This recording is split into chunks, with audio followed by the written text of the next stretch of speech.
नमस्कार, आप देख रहे हैं न्यूज इंडिया। आपके साथ मैं हूं अभिषेक। सीधे जोधपुर लिए चलते हैं, जहां मुख्यमंत्री अशोक गहलोत एक जनसभा को संबोधित कर रहे थे। तस्वीरें आपको दिखा रहे हैं। मल्लिकार्जुन खड़गे को आप देख सकते हैं। मुख्यमंत्री अशोक गहलोत, गोविंद सिंह डोटासरा आपको नजर आएंगे। दरअसल आपको बता दें कि मुख्यमंत्री अशोक गहलोत ने अपना नामांकन दाखिल किया और नामांकन दाखिल करने के बाद उन्होंने एक जनसभा को संबोधित किया है। वहीं आपको बता दें, सीएम अशोक गहलोत ने अपना नामांकन पत्र दाखिल कर दिया है। जोधपुर के सरदारपुरा सीट से उन्होंने अपना पर्चा दाखिल किया। इस दौरान उनकी पत्नी और बेटे वैभव गहलोत मौजूद रहे। सीएम गहलोत ने सरकार रिपीट होने का भी दावा किया है। तो सरदारपुरा विधानसभा सीट से मुख्यमंत्री अशोक गहलोत ने अपना पर्चा दाखिल किया। और आपको बता दें कि इस दौरान मुख्यमंत्री अशोक गहलोत ने कहा कि केरल में 76 साल तक लगातार सरकार बदलती थी, सिर्फ कोरोना के मैनेजमेंट के कारण वहां की जनता ने सरकार रिपीट कर दी। हमारा कोरोना का मैनेजमेंट शानदार और बेहतर था, WHO ने भी तारीफ की थी। फिर हम क्यों ही उम्मीद करें कि हमारी सरकार राजस्थान में रिपीट होगी। तो अपना नामांकन दाखिल करने के बाद अशोक गहलोत ने बड़ा दावा किया कि सरकार इस बार रिपीट होगी।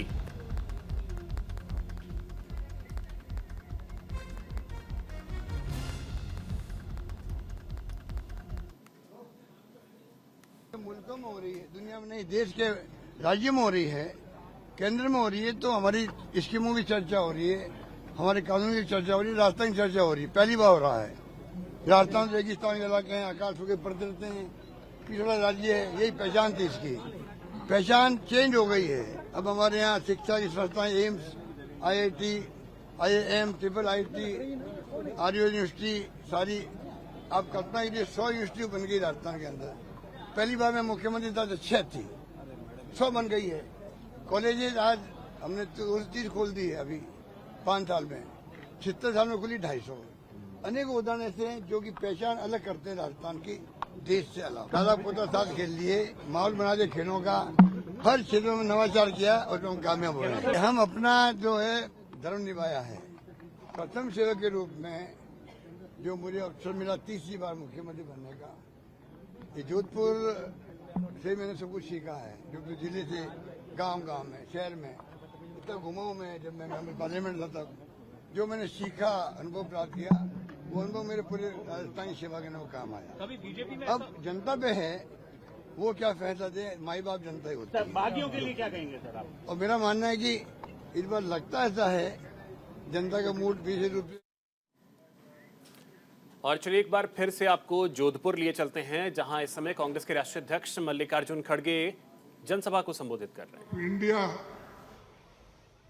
कैसा सता रही है, किस ढंग से वो लोगों को दबाकर रखना चाहती है और लोगों के साथ खिलवाड़ कर रही है।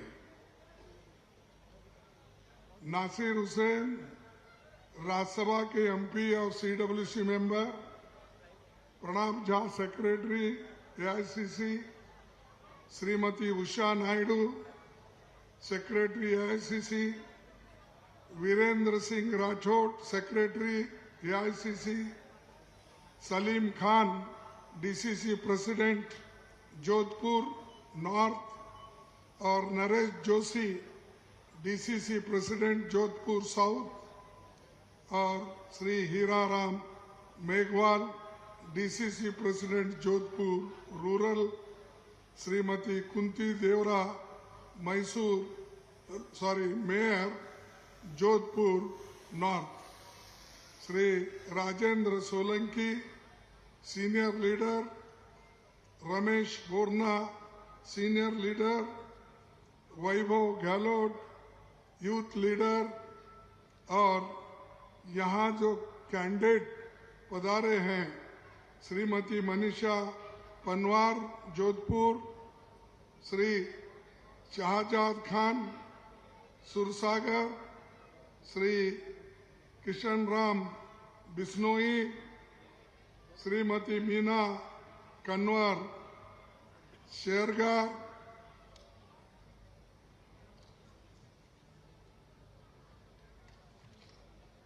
मिस दिव्या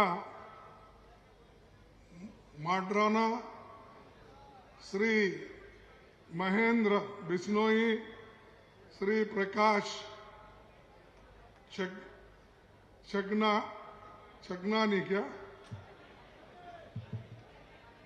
हाँ, श्रीमती गीता बारवाड़, श्री मोहनलाल कटारिया, श्री बद्री जाकर, भीमराज भट्टी, पद्मराम मेघवाल, सन्याम लोधा और हरि शंकर मेवरा और इस मंच पे बैठे हुए हैं सारे नेतागण और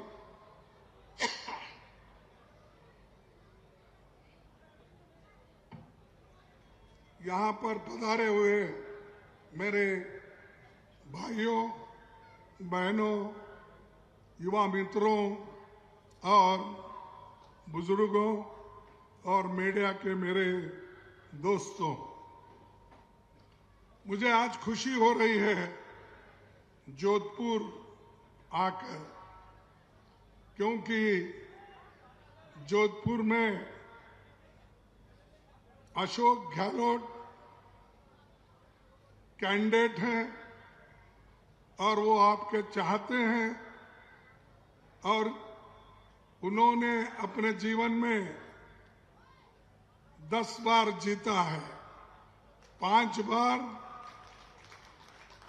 वो एमपी बन के चुन के आए और 5 बार एमएलए बन के चुन के आए। तो ये खूबी है एक आदमी जो बार बार आपके आशीर्वाद से चुन के आता है। तो इस वक्त छवि हमारे सहयोगी जयपुर से अधिक जानकारी के साथ जोड़ रही हैं। छवि, अब देखिए नॉमिनेशन फाइल करने की अंतिम तारीख आज थी और 3 बजे तक का समय होता है। 3 बज चुके हैं, यानी कि नॉमिनेशन फाइल करने की सारी प्रक्रियाएं आज पूरी हो चुकी हैं। अब किस तरीके से देखा जाए, क्योंकि आखिरी दिन ही मुख्यमंत्री अशोक गहलोत ने भी चुना नॉमिनेशन के लिए। देखिए, बिल्कुल मुख्यमंत्री अशोक गहलोत ने आज का दिन चुना। वहीं आज की बात करें, आखिरी दिन था। आज कई महत्वपूर्ण नॉमिनेशन हुए, जिसमें शांति धारीवाल कोटा से जिन्होंने नॉमिनेशन किया, वो भी एक महत्वपूर्ण नॉमिनेशन था, क्योंकि काफी लंबे समय से कयास लगाए जा रहे थे कि हो सकता है कि उनको टिकट ना मिले या फिर कई अलग अलग तरह के कयास थे। और उसके बाद, क्योंकि राजस्थान की अगर बात करें तो मुख्यमंत्री अशोक गहलोत के बाद अगर कोई नेता गिना जाता था जो इस बीपी सरकार में, तो वो शांति धारीवाल थे। कुल मिला के समझ सकते हैं कि आज का दिन महत्वपूर्ण रहा। वहीं अब नॉमिनेशन पूरे हो चुके सभी जगह से। बात करें गिरिराज मलिंगा की, जो अब पहले कांग्रेस नॉमिनेशन कर चुके थे, अपना एक स्वतंत्र रूप से भी कर चुके थे, और उसके बाद दोबारा अब उन्होंने भाजपा ज्वाइन की है। इसी दौरान कल परसों में उन्होंने भाजपा ज्वाइन की है, तो वो महत्वपूर्ण था। कुल मिलाकर अब नॉमिनेशन पूरे हो चुके हैं। अब जो कह सकते हैं कि राजस्थान में दौर शुरू हुआ है, वो दौर रहने वाला है प्रचार का। और प्रचार के बाद, क्योंकि मतदान बिल्कुल नजदीक आ चुका है, अब समय बचा नहीं है, हर प्रत्याशी अपनी पूरी ताकत झोंक देना चाहता है। मुख्यमंत्री अशोक गहलोत भी जोधपुर में आम जन से मुलाकात कर रहे हैं और अब आगे का कार्यक्रम भी उनका ऐसा ही है। हर बार जब लास्ट टाइम जब इलेक्शन थे तब भी यही था, मुख्यमंत्री गहलोत खुद जाते हैं, गलियों में घूमते हैं, सभाएं करते हैं, नुक्कड़ पर सभाएं होती हैं उनमें जाते हैं, संबोधित करते हैं। क्योंकि एक तरफ तो वो मुख्यमंत्री भी हैं, बड़ा चेहरा है, उनके ऊपर पूरे प्रदेश में सरकार वापसी लाने की जिम्मेदारी है। वहीं दूसरी तरफ वो अपनी सीट को भी कहीं से भी कम तवज्जो नहीं देते, जिससे आम जनता को ये ना लगे कि कहीं भी उनको पीछे छोड़ा जा रहा है। और यही वजह है कि 7वीं बार अब उसी सीट से नॉमिनेशन बिल्कुल छवि, बिल्कुल। और लेकिन एक और नाम जो है वो काफी ज्यादा चर्चा में रहा है, हवा महल सीट। महेश जोशी को दरकिनार करना और धर्मेंद्र राठौड़ दोनों को दरकिनार करना, ये पार्टी के लिए कितना अहम था और इस फैसले को अब किस तरीके से देखा जाए? देखिए, इसमें कहीं ना कहीं कई चीजें हैं। सर्वे हुए थे पहले कई सारे, और उन सर्वे के बाद जिस तरह की रिपोर्ट आई, उसके बाद ये फैसला लिया गया। और यही वजह थी कि लिस्ट अभी तक अटकी रही। बात करें, क्योंकि 3 नेताओं के नाम शामिल थे, जब कहा जाता है कि जिन्होंने आला कमान के लिए खिलाफ में बोला था, उसमें शांति धारीवाल भी थे, लेकिन उन्हें टिकट मिल गया। रीजन है क्योंकि शांति धारीवाल सर्वे में कहीं भी पिछड़ नहीं रहे थे। महेश जोशी के साथ बीते कुछ समय में कई ऐसे इंसिडेंट जुड़ गए जिसकी वजह से कहीं ना कहीं वो पीछे हुए, जिसमें एक उनके बेटे का नाम भी एक जगह शामिल हुआ था। वो कहीं ना कहीं उनकी जो छवि है उसको फर्क पड़ा, वो धूमिल हुई। तो कुल मिलाकर कई इंसिडेंट थे। वहीं वहां का हवा महल की बात करें, ज्योति खंडेलवाल भाजपा में शामिल हो गई। उसे देखते हुए जो वैष्णव वोट थे, कहीं ना कहीं उसका भी नुकसान कांग्रेस को लग रहा था। तो कुल मिलाकर समझ सकते हैं कि काफी सारी चीजें थी जिसके बाद वो टिकट कटा है और आर तिवारी को टिकट मिला है। आर तिवारी कार्यकर्ता रहे हैं, मोटरसाइकिल पर चलते हैं, एक आम कार्यकर्ता है। तो एक मैसेज ये भी देने की कोशिश की गई है कि कांग्रेस में आम कार्यकर्ता है, जो दरी बिछाने वाला कार्यकर्ता है, उसको भी तवज्जो दी जाती है। तो ये कोशिश की गई है। वहीं धर्मेंद्र राठौड़ की बात करें तो धर्मेंद्र राठौड़ कहीं ना कहीं जो आम जन से जुड़े हुए नेता हैं, उस तरह अभी तक खुद को नहीं साबित कर पाए। धर्मेंद्र राठौड़ कई बार कई तरह की जो रूपरेखा होती है उनमें शामिल हुए हैं, जैसे कई कर्मचारी आंदोलन कर रहे हैं, उसको किस तरह सॉर्ट आउट कराना है या सरकार के पक्ष में चलिए किस ठीक तरह है छवि, माहौल। तो नॉमिनेशन तो हो गया है, स्क्रूटनी का टाइम है। स्क्रूटनी के बाद चीजें जब क्लियर होंगी उसके बाद पता चलेगा कि कितने प्रत्याशी टोटल अब मैदान में हैं। फिलहाल के लिए आपका बहुत शुक्रिया तमाम जानकारी के लिए। नागौर से पूर्व केंद्रीय मंत्री हरेंद्र मिर्धा ने नामांकन दाखिल किया। सार्वजनिक निर्माण मंत्री रहे मिर्धा ने अपने समर्थकों के साथ नामांकन किया। हरेंद्र मिर्धा ने कांग्रेस प्रत्याशी के रूप में रिटर्निंग ऑफिसर के सामने नामांकन दाखिल किया। इस दौरान उन्होंने मीडिया से बात की। मिर्धा ने अपनी जीत का दावा किया है।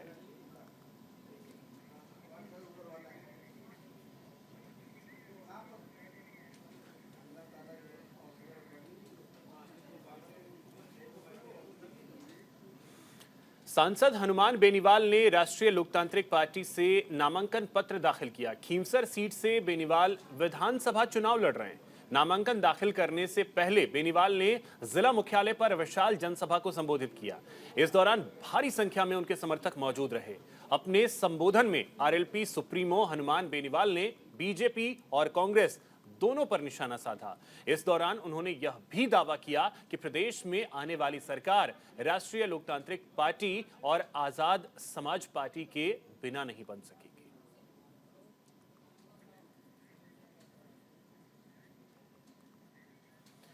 बीजेपी छोड़कर कांग्रेस में शामिल होने वाले प्रशांत परमार ने बाड़ी विधानसभा से कांग्रेस से नामांकन दाखिल किया। कांग्रेस विधायक गिरिराज सिंह मलिंगा बीजेपी में शामिल हो गए, जिसके बाद परमार ने कांग्रेस का दामन थामा और बाड़ी विधानसभा क्षेत्र से अपना नामांकन दाखिल किया। इस दौरान बाड़ी एसडीएम कार्यालय पर बड़ी संख्या में कार्यकर्ता मौजूद रहे।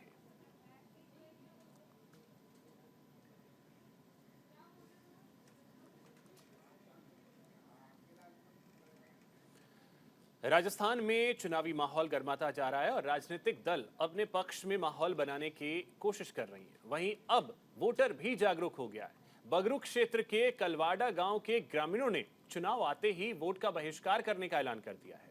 जमीन आवंटन होने के बाद अजमेर रोड से ग्राम पंचायत कलवाड़ा और आसपास के 17 गांव में जाने वाली मुख्य सड़क बंद हो गई है। बंद सड़क को खुलवाने के लिए ग्रामीण 2018 से लगातार संघर्ष कर रहे हैं।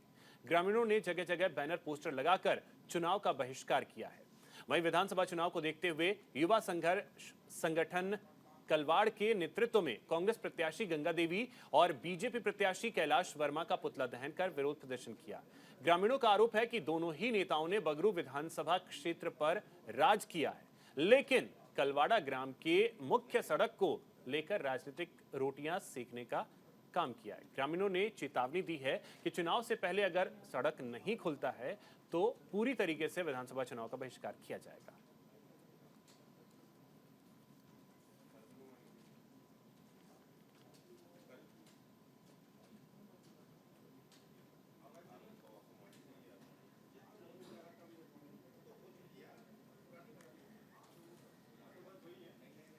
राजस्थान के दौसा में एक दर्दनाक सड़क हादसा सामने आया, जहां एक बस पुल की रेलिंग को तोड़कर रेलवे ट्रैक पर जा गिरी। इस हादसे में 4 लोगों की मौत हो गई और 27 लोग घायल हो गए। घायलों को नजदीकी अस्पताल में भर्ती करवाया गया, जिसमें से 5 की हालत गंभीर है, जिन्हें जयपुर रेफर कर दिया गया। बस के रेलवे ट्रैक पर गिरने से वहां ट्रेनों की आवाजाही प्रभावित हुई। इस घटना के बाद मौके पर डीएम और अधिकारी घटनास्थल पर पहुंचे।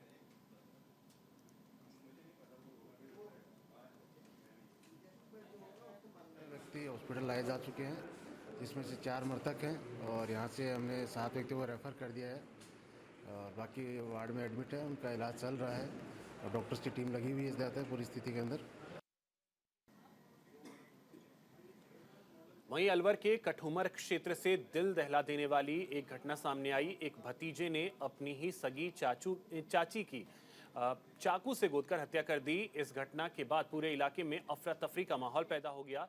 मामूली सी बात पर आरोपी चंद्र प्रकाश ने अपनी 38 वर्षीय चाची केसंता देवी की चाकू से गोदकर हत्या कर दी। मृतक महिला केसंता के शव को कठुमर स्थित अस्पताल की मोर्चरी में रखवाया गया है, जहां मृतका के परिजनों ने जमकर हंगामा किया। पुलिस ने मौके पर पहुंचकर मामले को शांत करवाया।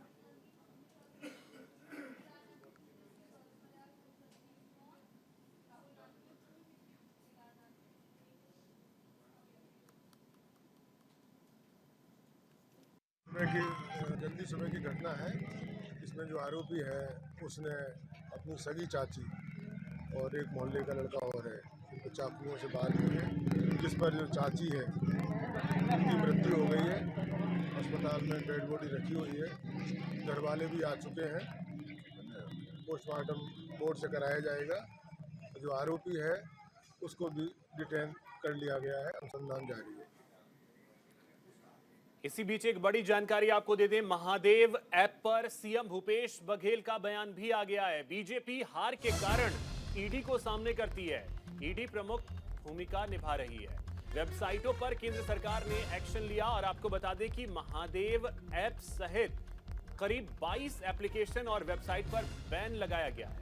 ईडी के अनुरोध पर यह कार्रवाई की गई है, जिसके बाद छत्तीसगढ़ के मुख्यमंत्री भूपेश बघेल का बयान सामने आया है, जिसमें उन्होंने कहा है कि बीजेपी जब हारती है तो ईडी को सामने करती है और इस समय ईडी ही प्रमुख भूमिका निभा रही है।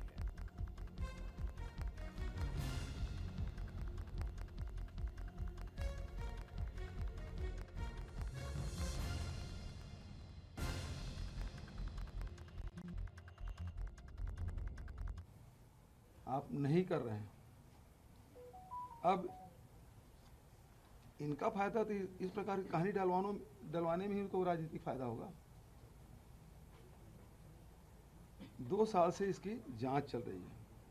उन्होंने एक ऐप बंद किया जो कि भारतीय सर्वर में प्ले स्टोर पर पहले से नहीं है। इनकी मंशा बंद कराने की नहीं है। ये लोग अपने कस्टमर को APK भेजकर सट्टा खिलाते हैं।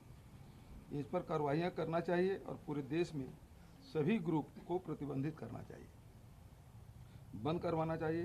व्हाट्सएप और टेलीग्राम चैनल से भी संचालित होता है, जो अभी भी चल रहा है। जब तक ऑनलाइन बेटिंग बंद नहीं होगा, कुछ भी बंद होने वाला नहीं है।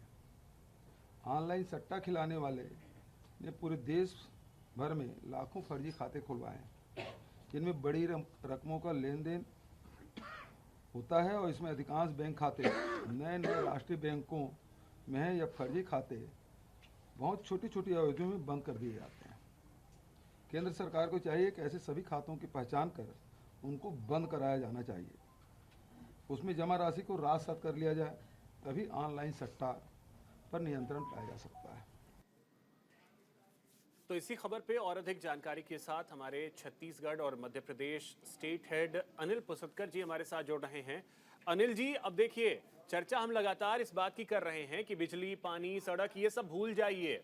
चर्चा अब यहाँ पर होगी ईडी की, महादेव एप्लीकेशन की, और ये ऐसा लग रहा है कि पक्का छत्तीसगढ़ का चुनावी मुद्दा बन गया हो। जी बिल्कुल बिल्कुल सही कहा अभिषेक। जो है अभी तो ऐसा लग रहा है कि ये जो चुनाव हो रहा है बीजेपी भाजपा वर्सेस भूपेश नहीं, भूपेश वर्सेस ईडी हो गया है।